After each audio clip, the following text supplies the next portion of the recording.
All right, welcome to episode 10 of the Blackbox Diaries with Chris and Alex. Hey. Um, it's going to be a good one this week. Alex and I are just going to have a chat about a few different things, a couple of things happening, obviously, in the industry and the media. And then we did have a couple of conversations around, actually getting started in cybersecurity. Yeah. What are the Yeah. salaries that you can expect? Everybody thinks, jumping over to cybersecurity is going to make them a millionaire. Everybody thinks Yeah. that the skills shortage is, creating more jobs and more work. And, I guess we'll provide some unique views of that across both Australia and the US. We'll also jump over to Alex to talk about a few things that he's been working on in our newly decided tech corner that we will be discussing weekly and probably in a little bit more detail from season 2 onwards. Obviously, we have 12 episodes in this season and looking forward to getting into season 2. But yeah, I think realistically, we need to set better expectations kind of in our industry. One of the things that we do talk about a lot is that the skills gap. Now, we have a lot of, I have a lot of conversations, I swear. So many people who have never touched a computer before or worked in IT before constantly asking me, oh, can you help me do like my cybersecurity homework? Because Sure. the TAFE, which is kind of like I guess college in America, they've implemented here basically what they call kind of like fee-free courses. So they give you like Okay. certificate 4 in cybersecurity for free. You can study it for free. Now, um, when that happens, these people they graduate with a certificate 4, they expect that they can just go straight up and straight ahead and get a job paying a 6-figure salary where Sure. that sort of certificate is really going to give you basically a entry level, maybe kind of like a cybersecurity help desk equivalent type role, maybe Sure. even like a junior SOC analyst somewhere, but you've still got a lot of learning to do once you get there. But I think we can definitely do more about setting the expectations of what you're going to earn and learn in the cybersecurity industry. I Um, agree.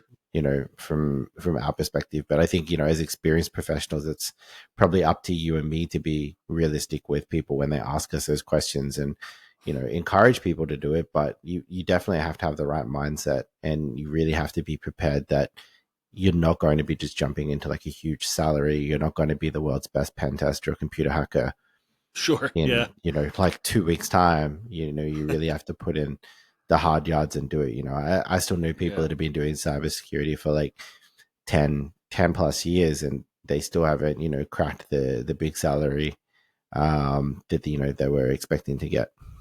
Sure. That's fair. Um. Yeah. Yeah. I got really nothing. You nailed it on the head, man. Expectation versus reality is a conversation that should probably be had in our industry. I've been looking for some new stuff to watch, man. This is not even like a word of a lie. Like, I've been watching all the different seasons from all the different countries of Love is Blind with my wife. Huh. Like, Okay. realistically, well, it's actually like really funny, to be honest. It's like a whole bunch of people. They kind of go into these booths, and the only way that they get to kind of date is by talking, through a wall. Okay. So, they don't actually get to physically see each other. So it's a Sure. social engineer's dream because they just basically data dump everything about their life. Like, this is my kids, this is their names, this is like everything. So yeah, like, Why do you yeah. think people are so trusting? Do you think it's because there's like a level of desperation that someone has to have that like emotional attachment with someone else where they're like, dude, they're going to make this happen for me. They can know my social security number for sure. Yeah, well, I mean, I don't know. Like, me and my wife, we find it completely wild that these people are so trusting to, give all that information over, like introduce these people to their kids and stuff like that. And they've only known each other for like, what, 30 days by the end of it when they're Yeah. supposed to get married. And you're just like, dude. I did see one episode though where, I did have respect for one of the guys. Like his daughter was on the show, and you could see that he like the way that they edited it. He clearly wasn't comfortable with her face being on the show, so you never actually got to see his kids' faces. And I was like, man, that guy takes it seriously. Australia at the moment they're implementing essentially a new law, or they want to implement a new law that puts an age restriction on kids accessing social media. Like, does the US have anything like that? Um, Recently, a lot of people used to use like websites like like Pornhub and stuff, right? Right, right. And now it is there is an age requirement on it, but you have to be able to prove it by making an account, so on and so forth. When in the past, people that wanted to watch stuff like that, adult content, it was pretty much freely available, regardless of your age. It didn't really matter. I think it's good, and I think it's something that we do have. But when it comes to apps, like you're talking about mobile stuff, right? Yeah, yeah, like Okay. Instagram, Facebook, TikTok. They're saying that the age limit or the age restriction So, is so, going to so be they have 16. they ask you, right? They'll ask those applications, even if it's web based or if it's on an application on a phone. They'll ask you to say, yes, I am this age. Yeah. But to my knowledge, I don't believe anything forces you to like take a picture of your ID or anything like that yet. Mm. Well, yeah. I mean, I suppose then from because it kind of does come into a security context to make sure that the right stuff is going to be in place there. I guess, what sort Sure. of security controls are we going to expect that are going to be put in place? I think that, we talked about the other week about, parental controls and things like that can be implemented at home. I think it's Sure. about as much responsibility as the parents as it is on, you know, the actual social media platform, right? Yes, and to be honest with you, and I'm not getting political, but I will tell you that I truly believe that things like that, censorship of any kind, I really believe that that lies fully in the parents' hands, and not the government, right? So when we say, certain websites are checking for age requirements and stuff like that, I don't believe that it's that company that's saying, hey, we need to do this. I truly believe that it's the government agencies that are, sitting over and building policy or telling them they have to do that. And that Yeah. bothers me a little bit because I'm a huge believer in free speech and, right to information. So I don't know, man. It's a toughie. I'm an old school hacker, so Yeah. I mean, it's definitely an interesting one. I can see why they're doing it and where they're going with it. I guess like from a cyberbullying perspective, and obviously even worse things than that. To sure. protect kids and everything like that. But I think that there's not really much that they can do from a technical controls perspective to limit it. Because then they're going to start to Yeah. have privacy breaches and things like that. I guess like in the context of they would end up becoming too monitoring. I guess because they're going to have to start looking at messages, images, videos, likes, tags, those types of things. They would Sure. have to They're put in some kind they're of technical. intrusive when it comes Yeah, to privacy. So I mean you they are brought up a already good. anyway, right? Let's be real. uh, You know what? And it's wild to me, Chris. It is wild to me that people don't know that. Like, it's like, oh yeah, when they push out policies, they're just trying to get a read on you, man. That's it. They're Yeah, they're looking at everything you do. They just do, right? It's not a conspiracy. It's not anything wild. There's several different reasons why you're always listened to and always watched. It's because, national defense, yes, in many cases it's necessary, right? If you want to live safely, especially in 2024 and on, with the technological advancements that have taken place that everybody in there has now in their households, ChatGPT, you've got Google Tesla, you've Home. got all. Yeah, yeah, exactly. People are making smart homes with devices, And if you want to be able to have that and to be safe at the same time, um, I mean, there's going to be necessary evils that exist around that. But I think one thing that people really fail on is seeing the reality of where we currently sit. And you touched on something that's actually quite interesting that Sure. I always think about as well. Smart homes, right? Because Yeah. I always say to my wife, I always make the joke that in most cases the homes are a lot smarter than the people, um, because they have all of the usual stuff, like password resets, password reuse, Sure. and everything like that, right? And I actually saw something actually at CrackyCon, one of the conferences this year. It was absolutely amazing. Was one of the guys doing a presentation on hacking, essentially like your Wi-Fi camera that you have at your house. Like Yeah. the things like the UFIs and the Arlos and all those other ones, like in Yeah. Google Nest, all those other ones that you always wonder if it's possible. And you're always sort of sitting there, and I get asked this question a lot, like, "Oh, I've just put these cameras into my house, or I've just put the wireless doorbell into my house with the video on it, door sensors and everything like that.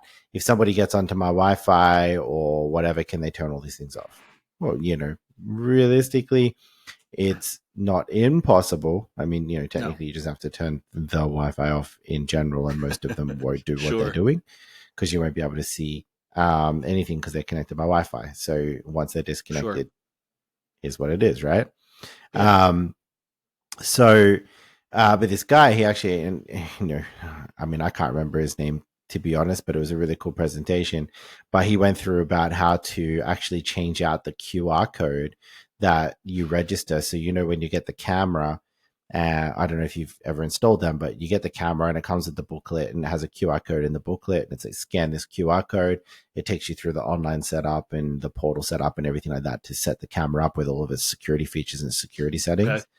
Yeah. And he did a lot of research into how to make this work, and I believe it is publicly available. If I can find the link, I'll post it to the video. But basically was able to change out the QR code for his own QR code that would execute malware, essentially on the camera. So he could walk up to kind of any house basically with the QR code that he's created on his phone, and any of those cameras would recognize that QR code if he held it up to the camera, and that camera would automatically run it and be exploited. It was pretty cool. Yeah. That's interesting. And yeah, I'll find it for you. Yeah, And I'd love to. I would love to see that. That's I interesting. probably explained it terribly, but No, no, you yeah, I'll didn't. find. It's just something I'm not familiar with, so I like it. Yeah, yeah, no, it was pretty cool. He showed how to get a reverse shell on basically the cameras and stuff like that. Take over the cameras, turn them on and off, that sort of stuff. But again, as I say, you can pretty much just cut out the Wi-Fi. I know with some of the cameras that I've used before, if the Wi-Fi goes down, you can't access the camera anyway, so Sure. you don't get alerts, you don't get all that sort of stuff. So, pro tip. You bring me to an interesting point. So yeah, talking about homes.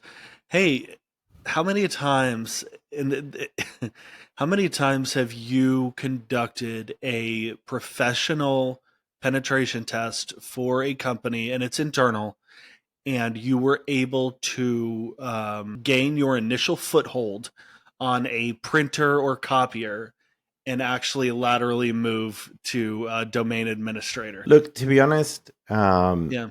like years ago, Yeah. that was pretty common. Sure. But for me, a lot of the clients that I've done pen tests for over the past couple of years have really kind of moved to that kind of paperless environment and hot desking environments. So a Sure. lot of Sure. them, Yeah. they don't even have printers, and because everything's about the environment and all of that. So, and sustainability. So a lot of them don't even have printers. So for me, I would probably say in the past couple of years, not too many. Okay. But back in the day, I for still sure. see it. I still see it constantly. Oh, um, I'm not surprised. I mean, like, yeah. it's one of the things that's most overlooked. Sure. Yeah.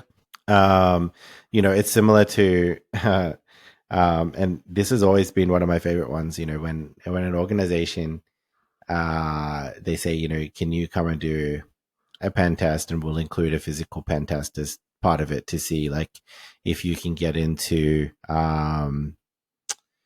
know, into the office, and then what can you do from there? Sure. I tell you right now, 9 times out of 10, I never actually had to get into the office because every single one, if not the majority of them, all had VoIP phones in the foyer. Wow. Okay. So you just basically just Sure. pop the phone off the wall and just plug into the network and you're sweet. So I mean, yeah, there's a lot of stuff that probably doesn't exist these days that I had a lot of fun doing back in the day. That's fair. But the VoIP phone stuff, that's still 100% relevant. The amount of Oh times, yeah. Oh yeah. particularly government agencies and stuff like that in Australia, probably in the US, I know that they definitely have phones, and it's like, call this extension, call this person, Sure. and they'll come and let you into the building or whatever. That's a definite pro tip on if you're doing a pen test or whatever, and you're getting asked to do a pen test that includes some kind of physical component. Start there. Sure. How about recently I was working with someone, and while I was conducting the internal, I couldn't get access to anything that would, like, allow me to manipulate or work within the Active Directory environment or the machines therein. But what I did notice was there were a lot of unauthenticated administrative privileges, um, able to be accessed for proximity sensors, like room Yeah, right. proximity sensors. Yeah. And the more I thought about it, because once I got in there, of course, as a hacker, the first thing I'm doing is just trying to figure out if there's any way to get some sort of, productive shell out of it. And I didn't find one, but after, while I was writing the report, I did add it, and then I was like, you know what, man, this is actually a huge vulnerability. And the reason why I say that is because if you if your organization was threatened, let's say it was a bomb threat or like an active shooter threat or something to that effect, where this location happened to be a target of opportunity, and they were able to see, use that proximity sensor to identify, what time, most often, do people arrive in this room, how Mm-hmm. many people generally walk into the room, and what time is it empty, over a couple weeks period of time. And I started thinking, kind of like, not to be a jackass, but I kind of started thinking like a terrorist, right? I was like, okay, what would I do? And I ended up turning that into a high vulnerability. And once I explained myself, the organizational leadership actually agreed with me. And I was really happy that that happened, um, because the company that had this, they could, in a sense, be a target just because of, Yeah. what they do. So, what do you think about stuff like that? Like identifying physical security issues during a cyber penetration test? 100%. Okay. I think I've talked about it before, but one of the biggest ones that I had, I was doing a test for, let's call it, like an entertainment center of some kind. Sure. And this was around the same time that, I think it was Ariana Grande's concert got blown up over in Manchester in the UK. Okay. Yeah. Um, at that time, anyway. So we're going back quite a few years, but basically, these guys said, come in and do a test. We're not going to give you anything, just to see what you can do. So I cracked out the old high vis vest that I bought from a discount store, ladder under the arm type thing, like, the usual, try and get in wherever I can. Walked in through the front door, popped off a wall panel and plugged in my laptop, and nobody said anything and stopped Oh my me doing god. anything, right? I got access to so much stuff, which was absolutely amazing. I got access to the doors, the locks, the cameras, the screens, um, you know, all that sort of stuff. And from that perspective, it was already bad, right? What Yeah. made it worse was, this is not necessarily like a vulnerability as such, but I did a little bit of, OSINT stuff at the start, and I found obviously that classic, URL /uploads, right? And you like go straight Yeah. for Yeah. that. Yeah. And in there, I found like, essentially all of their requests for quotes, requests for proposals, everything that they basically had there, including the one that I responded to win the piece of work, right? Yeah. And part of that also, they also had, emergency procedures, evacuation points, and floor plans. Now, you can get that off their website anyway. And that's usually stuff that they have posted up on the wall when you walk inside, all the stuff that you need to know, emergency exits and everything like that. But Sure. when you combine that with the fact that I was also essentially a domain admin for the whole environment, and I was able to say to them, here's the security risk based off of what has already just happened over in London, right? So Sure. the security risk is I control everything, the doors, the screens, the alarms, basically the whole concert. And I know where all the evacuation points are. So if I was to lock all the doors except one, basically shut down the concert, turn off all the screens, Sure. trigger off Yeah. all the alarms, and then I can filter everybody out one exit to one, evacuation point, and then there's a bomb there. Catastrophe. Yeah. Absolutely. I totally see Um, that. Yes. do you know what the response was that I got? What? Yeah, but the terror threat of Australia hasn't really changed. So Oh that's my probably more God. like that's probably more like a low or medium, right? No. No. No. So yeah, I think I think you had a good experience. I think, in some instances not every executive is going to just get on board with that and be like, yeah, cool. Sure. Sure. I think a lot of times, depending on the company you work for, a lot of them have, decent amounts of humility. Uh, but some of them, Chris, you're absolutely right. I mean, they just won't hear it that they're fucked up, right? They just, oh, yeah, I get that you did that, but nobody else would do that. It's like, you want to tell them, hey, bro, I did this to show you what they're doing today, right? It's not just me being an asshole and using every like awesome piece of experience that I have in my mind or cyber wisdom to attack you and just prove you're fucked up. It's like, man, if Yeah. if we tell you that something is a threat, it's a threat whether you think it is or not. We are hired to tell Yeah. you the facts.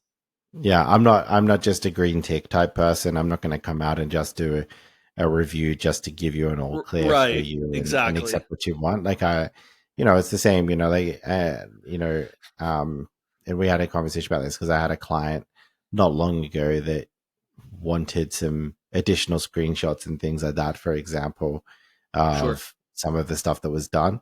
Realistically, I had to go back and essentially say, I personally, I don't normally provide screenshots if it is a green tick because it's just a green tick. Like there's nothing there. Like Yes. providing you Correct. screenshots, it just creates too much work. Yeah. I'll give you screenshots and technical evidence if there's something that needs to be fixed because you need to be able to recreate those steps. But if you do get a green tick, take the win. Yeah. Absolutely. Take the win.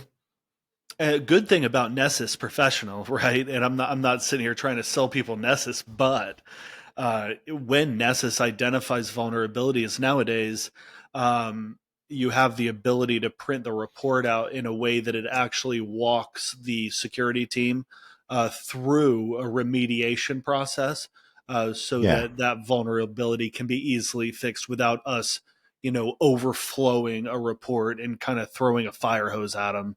So that's cool. Yeah, fair, fair, fair, fair. Cool. Yeah, I can dig it. Not sure where that conversation started. I think it had something to do with Dude, there's going to be some cuts Terrifier. there somewhere to make that kind of figure something out because I don't know. We just went off on a tangent about random shit. Victoria's fallen asleep.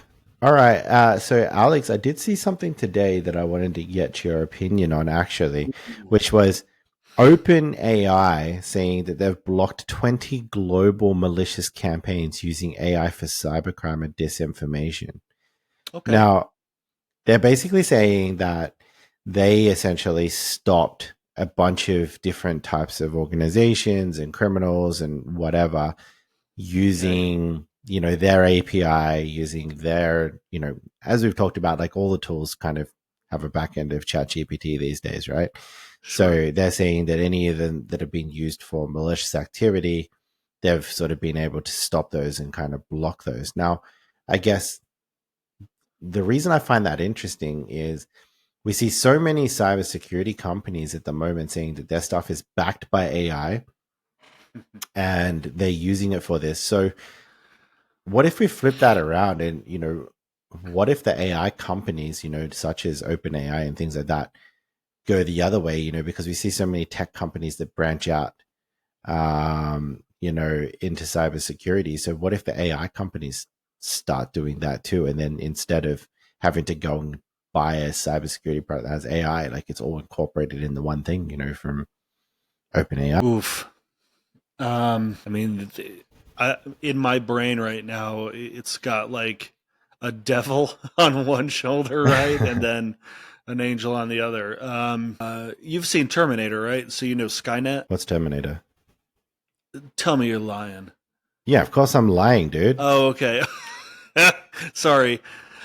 So that's kind of what comes to mind is like, if an AI company starts not only focusing on the neural network that they've created, and they start, branching out and saying, okay, we're going to use our platform and we're going to teach it internally how to conduct security operations, whether it be offensive or defensive. That's a lot of control to have, bro. That's a lot. I Oh goodness, how interesting a question you just raised. So let me start here. Um, Pretty much every company that I know of that does cybersecurity activity or services for any other company, in their mind, in some meeting that they've had recently, it has had something to do with utilizing AI to conduct operations for clients or how to test AI platforms that exist within a client's network. I mean, it's a goal, right, of every cybersecurity company. I don't mean to Kamala Harris you here, but I, I don't know what that would look like, Chris. What do you think? Yeah. I mean, I think it's interesting, if you particularly if you look at that perspective of cybersecurity companies are, branching out into AI to use AI, Sure, right? And then if you look at it from the other perspective of now AI companies branching out into cybersecurity, it's going to come down to, what I guess what's the easier one to, I guess cross sell into or cross skill into and cross offer, I suppose, but yeah, I mean, it's going that way. And I think that that's going to be inevitable eventually that, all tech companies want to, all the way back down to managed service providers and managed IT providers and things like that that were just doing, your traditional IT support when cybersecurity became the new thing and the flash thing on the block. They all branched out into sure. that and wanted to offer that. Right now, Yeah. cybersecurity companies want to offer AI, and like both cybersecurity and AI are probably the two biggest topics in the news and in the world Oh on yeah. a daily Oh yeah. basis, right? So it Yep. makes sense that they would, obviously join forces. But I think that one of the things, obviously OpenAI saying that they stopped a bunch of security issues and, cyber crimes and all that sort of stuff. Fair play, but you're saying that you stopped 20, but I can probably almost guarantee you there's hundreds, if Oh not yeah. thousands of things going on at the Thousands. moment Thousands. that use the Yeah. same thing, Thousands. right? So, I mean, yeah, it's definitely starting to get, pretty dangerous, the incorporation of AI. And, like I did see another thing that there's obviously, we talked about the North Korean hacker that infiltrated or tried to infiltrate Node before. Yeah. And there's actually a thing out about that, particularly as around. I can't even talk today, bro. It's so late for me. But there's a particular thing out at the moment that's happening, which is I can't remember what they called it, but basically a North Korean group has been using AI for interviews to do the same type of thing as what they tried to Yes. do with Node before. And then they're Yes. convincing, the organizations to download malware, incorporating, all sorts of stuff like that with deepfakes and everything. And it's becoming absolutely crazy. So there's definitely hundreds, thousands of different types of attacks happening at the moment from an AI perspective. Stopping 20 Sure. probably didn't really do much. I mean, I think they listed pretty much only two countries that were the main ones, which was, I think, Iran and China. So, Go figure. So okay, so what about Copilot? I know we talk all the time about OpenAI, and whenever artificial intelligence comes up, it's always OpenAI, ChatGPT. yeah. It became mainstream when kids started using it to write papers and send text messages, right? So OpenAI, shit. Hit me up, man. OpenAI. No, you're totally good, dude. It's only 11:50 a.m. here. OpenAI is great, right? I think that their platform they developed is fantastic. I think it should stick with the quote unquote ChatGPT platform. I think it's great for people. I think the API is great to include into new applications that are coming out, right? That want to utilize AI but don't have their own neural networks to work with. But I think they should keep their little noses out of security because what it tells me is that they're trying to go for defense contracts. It just does, and I think that the personnel, and yes, I'm talking to you, Department of Defense in the United States. Um, I do not think that you have the capability or wisdom yet, right, to actually conduct a proper and accurate risk analysis as to what AI is capable of doing to you, right? We always say, oh, what can AI do for us, right? But unfortunately, still to this day, the U.S. government or Department of Defense specifically, we're using doctrine from World War II timeframe and Vietnam to develop avenues of approach in cyberspace for attack and defense. Okay, well, welcome to the new world. Cyberspace is a completely new warfighting domain, right?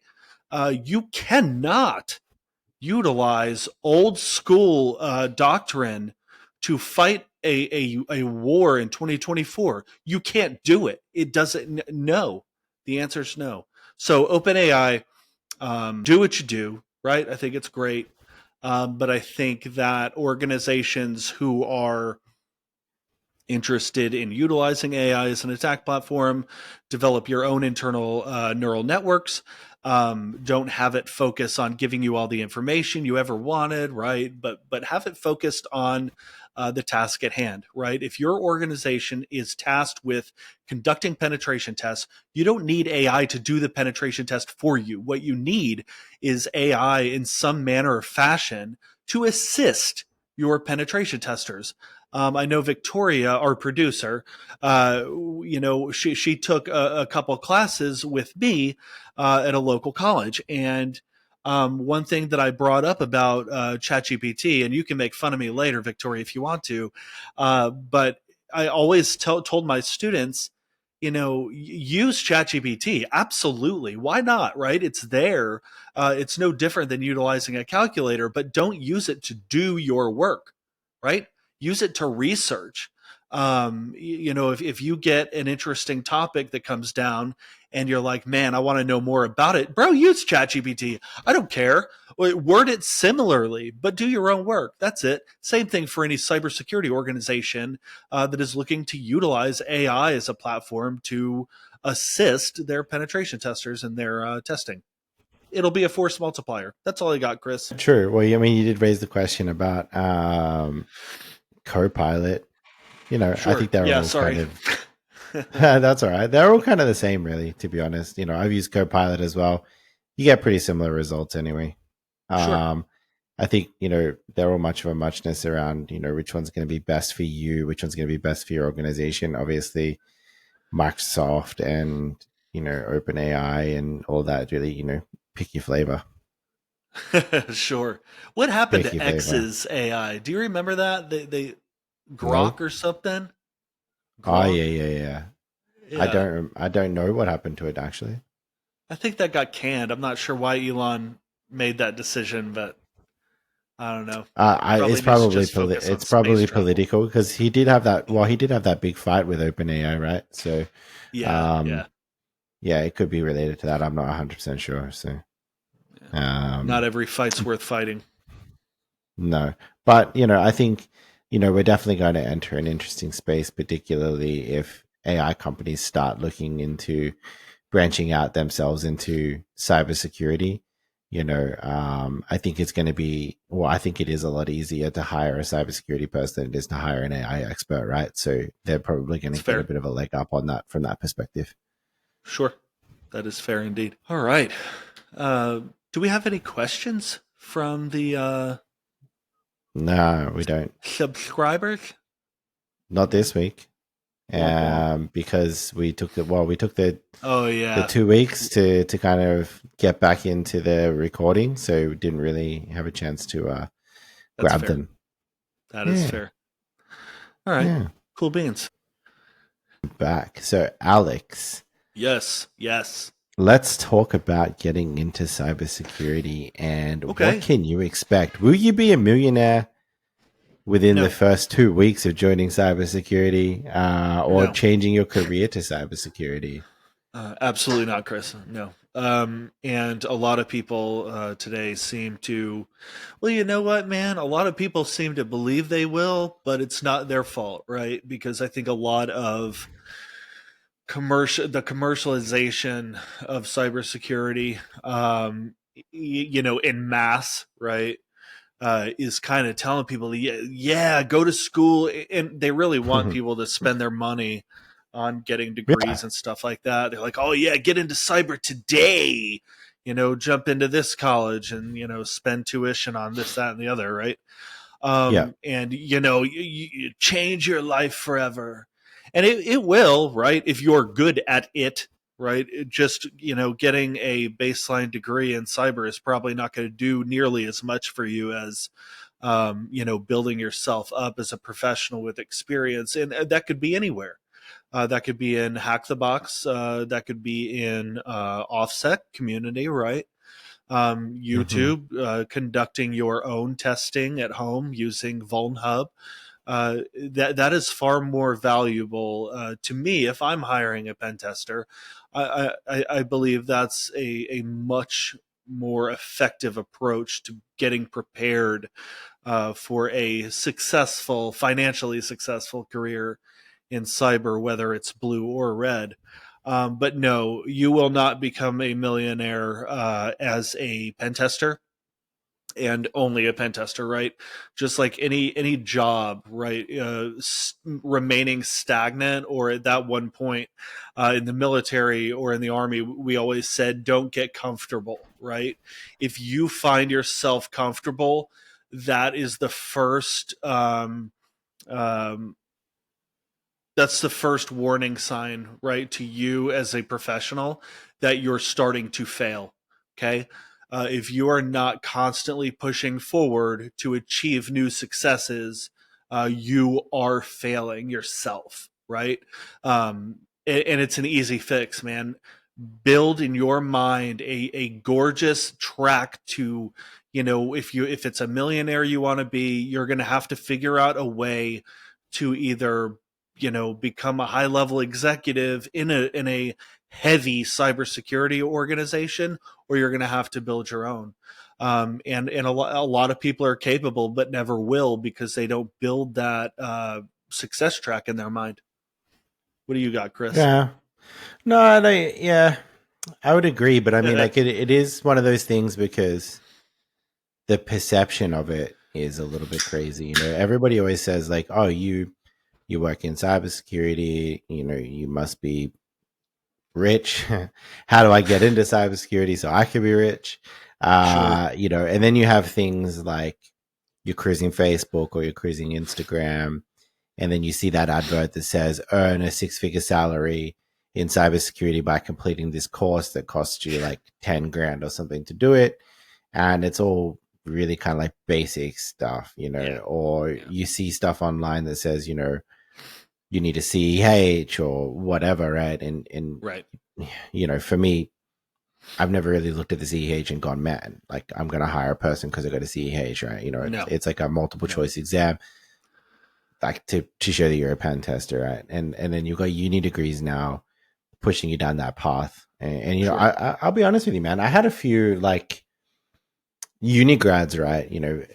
When I worked in some bigger consulting firms, we would bring in uni grads and Sure.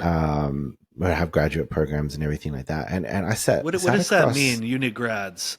uni, I like apologize. university graduate. Sorry, Oh, just okay. Okay. uni grad. Yeah, so like Gotcha. that's probably like Australian slang for it, I guess.